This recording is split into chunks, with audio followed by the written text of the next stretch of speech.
त्यांनी हेच केलं की अधिक लोकांना खुश करता येईल अशा प्रकारच्या योजना ह्या द्यावीत.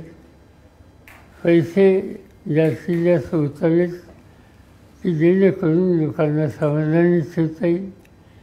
त्याची उपयुक्तता किती आहे, ते किती दिवस टिकणार आहे ह्याची माहिती जरी असली तरी आज वेळ मारून न्यायची आणि निवडणुका जिंकायचं हे सूत्र त्यांचं मला असं दिसतंय. आता उदाहरणार्थ लाडली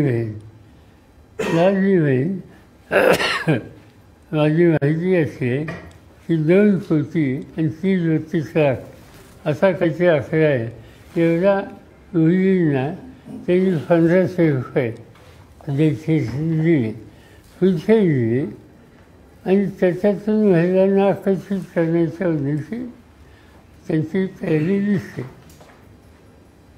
पण त्याचा परिणाम होईल काही ना काहीतरी. एवढे पैसे वाचले त्याचं काही ना काहीतरी होईल, पण फार होईल असं मला वाटत नाही.